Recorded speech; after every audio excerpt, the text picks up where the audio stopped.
लोकसभा चुनाव में 2 सीटें जीतने वाली नेशनल कॉन्फ्रेंस जम्मू कश्मीर में चुनाव का ऐलान होते ही हरकत में आ गई।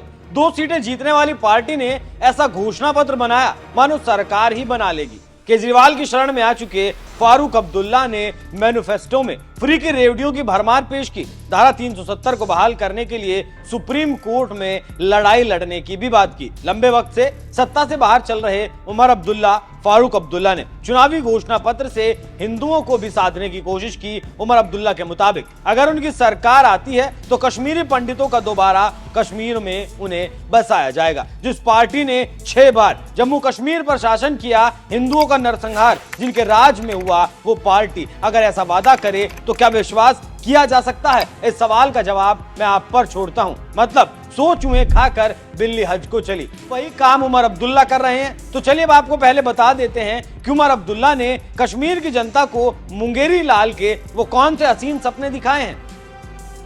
धारा 370 की बहाली की जाएगी, क्रॉस एलओसी व्यापार और बस सेवा की बहाली, राजनीति और कानूनी स्थिति की बहाली, जम्मू कश्मीर पुनर्गठन अधिनियम को फिर से तैयार करना, भूमि और भूमिहीनों की सुरक्षा, भारत और पाकिस्तान के बीच बातचीत और राजनीतिक कैदियों की रिहाई, कश्मीरी पंडितों का पुनर्वास, नौकरियों और पासपोर्ट के लिए पुलिस सत्यापन को सरल बनाना, बिजली और पानी की समस्याओं का समाधान, हर महीने 200 यूनिट मुफ्त बिजली, हर साल 12 मुफ्त गैस सिलेंडर, वृद्धावस्था विधवा पेंशन में वृद्धि, नशीली दवाओं पर बैन लगाने की बात भी कही गई। लेकिन पाकिस्तान से कैसे ड्रोन के जरिए ड्रग्स की तस्करी की जाती है उसे पूरा देश जानता है। तो केजरीवाल की तर्ज पर जनता को मुंगेरी लाल के हसीन सपने दिखाए तो गए। अब देखना होगा जनता इन सपनों को देखती है या फिर उमर अब्दुल्ला की पार्टी को खदेड़ देती है। हालांकि बीजेपी ने उमर अब्दुल्ला के वादों पर पलटवार किया,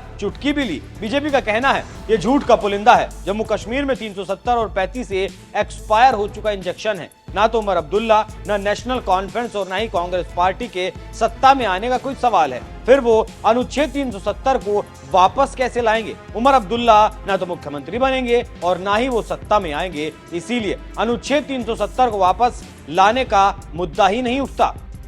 यहाँ फिर से वही कॉकटेल देखने को मिला जो इस वक्त नेता सत्ता में आने के लिए जनता को परोस रहे हैं। मतलब सेलेक्टिव राजनीति। जो इनके वोटर के कानों को खुश करने वाली बात होती है, ये लोग वही बोलते हैं। विकास नाम से इनका दूर दूर तक कोई वास्ता अब रह नहीं गया, बस इन्हें सत्ता में आना है। लेकिन यहाँ सोचने वाली बात यह भी है कि क्या अब्दुल्ला की पाकिस्तान के साथ कोई डील हो गई है? क्योंकि इनके घोषणा पत्र को देखकर तो ऐसा ही लगता है ये पाकिस्तान परस्ती में अंधे हो चुके हैं। ये पाकिस्तान के साथ व्यापार की बात करते हैं, बस सेवा को फिर से शुरू करने की बात करते हैं। शायद पाकिस्तान के हाथ में जो खाली कटोरा है उसे देखकर फारूक अब्दुल्ला और उनकी पार्टी दुखी है। लेकिन जैसा उमर अब्दुल्ला सोच रहे हैं वैसा फिलहाल तो होने वाला नहीं है, भले ही कितनी भी ये कोशिश कर लें।